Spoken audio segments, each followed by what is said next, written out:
And welcome back, everyone, to Box Office Report today on the 2nd of November, 2025. Look, let's not sugarcoat it. This might be the worst box office in years. Like, this is legitimately one of the lowest box office I've ever seen. Regretting You comes in at number one, overtaking everyone else that's still in theaters, dropping only 40% for 8.1 million. Black Phone 2 made another 8 million. Chainsaw Man made another 6 million, number 3 spot. Number 4, K-Pop Demon Hunters in a re-release makes 5.3 million. And Begonia, with its now wider release, makes 4.8 million. Yeah, I don't know historically lowest box office weekend. Let's see. Lowest box office weekend.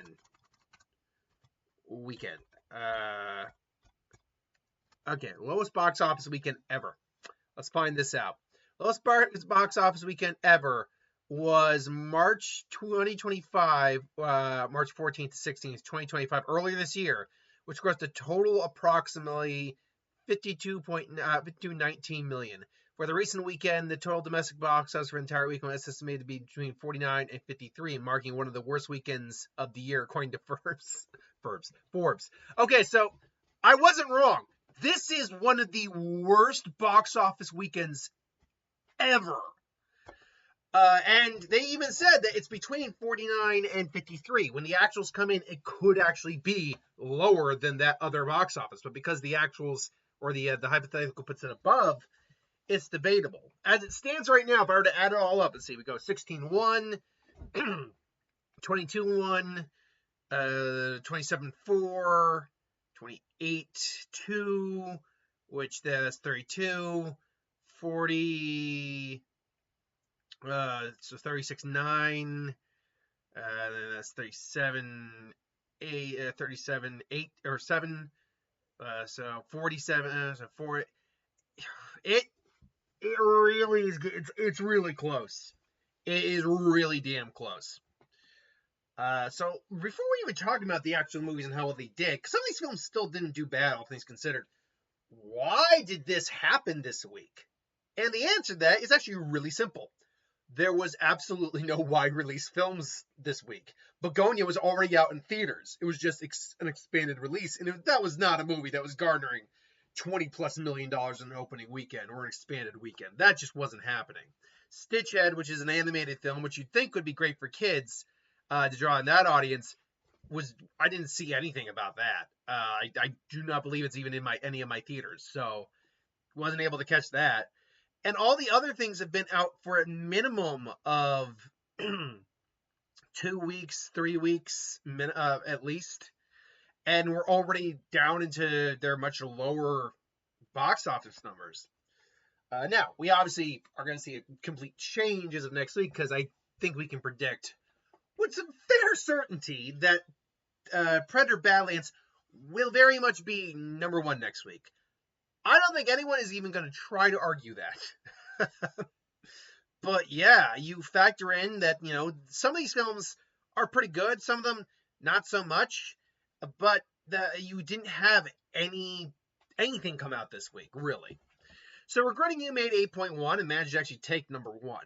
Because currently is at 50 million, which against a $30 million budget is not a bad number, all things considered, for its second week.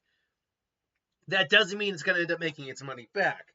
I don't remember a huge amount of the marketing for this. I remember the trailer, don't get me wrong, but I can't say for certain that it was heavily marketed. I would not lean towards that myself. So I would say conservatively 20 to 25 in marketing is probably what they did, which means roughly you're looking at 75 to 80 some odd $1 million to break even. I don't know if this film's going to do it, but it's not doing badly. It dropped less than 50, almost under 40% this week, which is pretty good. If only it had opened to a much larger number. But what are you going to do? Black Phone 2 made another 8 million. It crossed 100 million like I predicted, 104.7, so might as well run it at the $105 million, which does put it very firmly in a profit area, which is good for it. It's not made on a huge budget to begin with. It was well received. It's a horror movie, so it had the advantage of at least the immediate post-Halloween crowd. Halloween, everybody. But no, Halloween crowd. So it had that going for it as well. So I mean, that's good. I can't say it's going to be making. It's probably not making as much as the original did at 165. That still means it has another 60 million to go. This film does not have it in the tank. Chainsaw Man, the movie, Rizark, the Bomb Devil Arc. 138.9 million, so $139 million what it made worldwide so far. It's not going to be Demon Slayer numbers, but look, for anime films, those are some really good numbers. So, good for it. K-Pop Demon Hunter made $5.3 million in its re-release. Sorry, my toe just cracked a little bit. My girlfriend finally got a chance to watch this. She said it was fine. Like, she liked it, and she loved the music in it. But, she even admits, like, yeah, I'm glad I watched it, but it's not like it was the big phenomenon. It's not like I'm obsessed with it like everyone else. That was kind of her mentality. Begonia makes $4.8 million in its widescreen debut. A film that, even now, I still don't know what to think of. I think I like it. I can recognize it as a well-made movie. I just don't know about the choices, like film-wise, plot-wise, whatever, in the movie. I don't know what my thoughts are on that. But the performances are great, and a lot of people are calling it like among the best movies of the year. I certainly wouldn't go that far. This one won't be making it to my top 10, or it might be like an honorable mention in my top 10. Back to the Future made $4.7 million in a re-release. That's not bad at all, especially because re-releases these days, don't ultimately make a lot to begin with. If you can somehow make in a re-release over $10 million, that's a damn good re-release. Those re-releases that make, say, like an Avatar or an Avengers that make like 30 million in a re-release are so astronomically rare that they shouldn't even really be counting towards existence, really. Let's see here. Springsteen, Deliver Me from Nowhere, $3.8 million, $30.5 million worldwide. It's nowhere near enough. No, don't get me wrong. I've heard it's a really good movie, but it's, again, not a film that was going to be... It's not designed to make a lot of money. Even like Complete Unknown didn't make its money back, despite actually, I think, clearing $100 million, because the film's budget was too large for that to work. I believe Springsteen Delivery from Nowhere is around 50 million, which means it needs to hit somewhere in the neighborhood of like $130 or higher to break even. Tron Ares made another 2.8 million, 133.8, so 134 basically. I feel so bad for this film. I do think like this film deserved better than what it got. 1,000. There are films you watch, you're like, nope, film got exactly what it deserved. Others you look at and go, no, it deserved more, and some of you can go, it should not have made that much money. Tron Ares, I feel like, is one that deserved to make more money. It's better than Tron Legacy, which came out previously and frankly made way more money for being a lesser film. So I just repeat this talking point again, but it really does go to the idea that I think the problem simply is the brand. Not enough people care about the brand to go to see it. That's basically it. Plus, with the advent of AI now and how it's changed since the original Tron and Tron Legacy, I think that may play a factor to how we just perceive AI to begin with. Stitchhead debuted with $2.1 million. It had a small release, so it's actually $2.4 million, or 2.5 rounded up. I don't know anything really about the film, so good for it. Good Fortunes made our $1.4 million. Currently stands at $15.8 million. Look, it's a very minor film.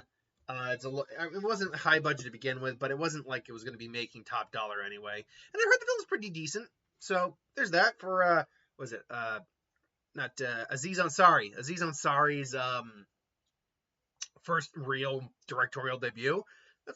You could do a lot worse.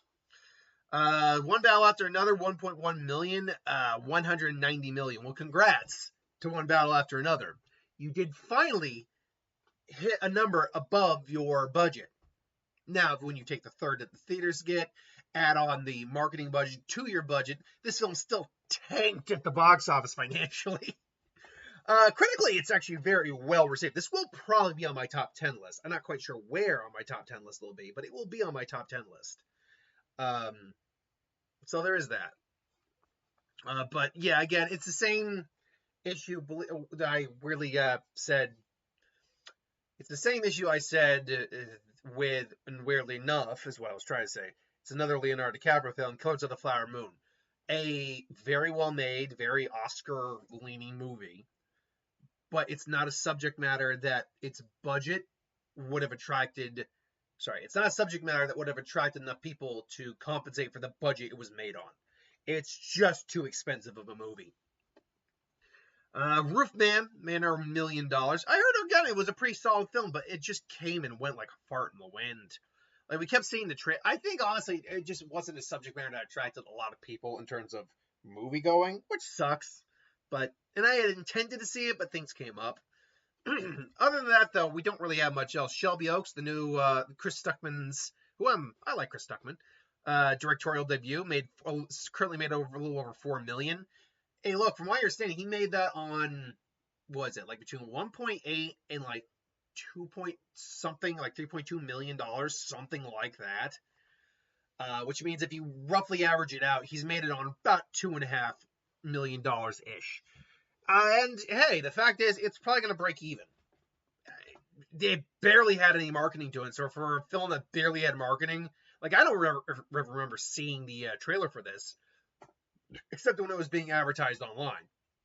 Like I never went to any of the horror films I saw leading up to this film. I never saw a trailer for Shelby Oaks. So, and it's Neon, so it's a movie that could have been marketed by Neon, at least in the movie theaters, because we see trailers for Neon films all the time. It's been good for him. He's done more than a lot of people would have. He actually went out to become a filmmaker, and he made a film, and it got wide release against a. I mean, it didn't have a full 2,000 plus screen. Like if it had 3,000 screens, honestly, you probably could have seen this making more like $5+ million just opening weekend. But as it stands, you could do a lot worse. I wish our film had made that money. $4 million for our film, which was made on a budget of no joke $5,000. Yeah, I only occasionally bring it up because it just comes up. I did in fact work on a movie years ago. I worked as a combination of set designer. It was set designer, script supervisor. Oh, what was the other one? I had like 3 positions drafted into one. Me and Mark were both working on there, but I kind of took over the reins of the position just because things are starting to get a little difficult. It was script supervisor, set designer. Man, I cannot remember what that third position was. But point being, yeah, we made that thing for $5,000. If our $5,000 movie had made $4 million, oh, we would have been over the freaking moon. Because that means because my paycheck was not a paycheck. I didn't get paid for the movie. It was more volunteer. But in theory, if the movie had actually been profitable, I was going to get a percentage of that. I was going to get technically 1.5, but split that with Mark, so I would have gotten like 0.75% of the movie, which at $4 million means that would have been a $20,000 check I could have gotten. Small change for Hollywood, but for a guy like me, oh, $20,000 is I can do a lot with $20,000, ma'am or sir. But didn't happen. It's fine. Like I really didn't expect the movie to go anywhere, really. Anyway, The Conjuring Last Rites made our $4.1 grand, or 4.1, $410,000. Almost got it to the $5 million mark. It didn't, but it didn't need to. It was the highest grossing of the Conjuring franchise by a mile and a half. So there's not much else to really talk about. Like everything else here has really just ended its run. So it's a pretty lackluster. It's one of the worst weekends at the box office in cinematic history. What this does mean though is that Predator Badlands comes out next week. They're right now projecting, I think, between like 34 or 35 and like $45 million, which would give it the highest opening of the Predator franchise. But the fact that we have this much of nothing out right now means that there's probably a hunger for something new. We know that the new Predator movie is also Badlands PG-13. You can get a lot away with creature gore, all that. So I'm not actually worried about that. But PG-13. So that means you can bring families to this movie. It's an action. I'm told they got some horror elements. Sure, all of them do. But it's more of an action, fantasy, sci-fi adventure. I think this film could actually overperform next week by a nice chunk because there's nothing else to hurt it. Like, this is what it looks like this week. All these are taking probably 50% drop minimum next week. Some of them might take a little less, like Regretting You might take less because it's the type of film it is. But, sorry, I got like a cut or something in my ear. That feels annoying. Anyway, so we'll see.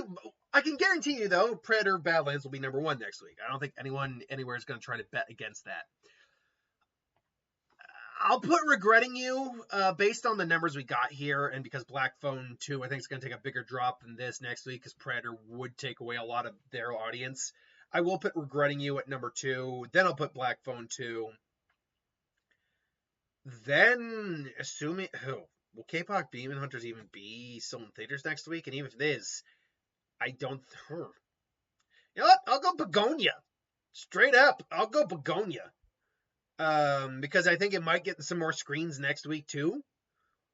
And Chainsaw Man's going to take at least another 60-some-odd % drop next week. Or at least high 50s. Which is going to drop it way lower. So, Predator Badlands, Regretting You, Black Phone 2, Begonia, and Chainsaw Man.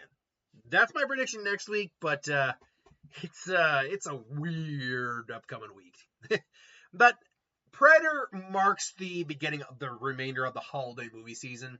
So, I mean, we got Predator Badlands next week, and then I believe The Running Man comes out the following week. Then, hold on, let's just get this up here right now. Let's see. More. Let's see. Okay, so Predator Badlands is this week. Where are you, Predator Badlands?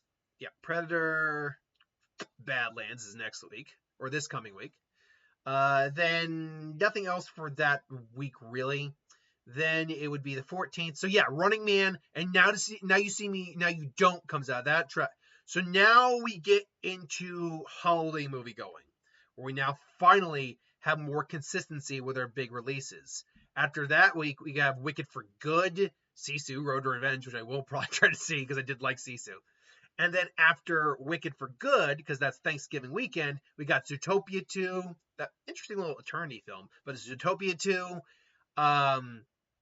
So yeah, we are going to get back into heavy hitters coming. We're going to get back into the heavy hitters, definitely. Until then, though, thanks for watching. I hope you enjoyed. Like, comment, share, subscribe, and I'll see you next time.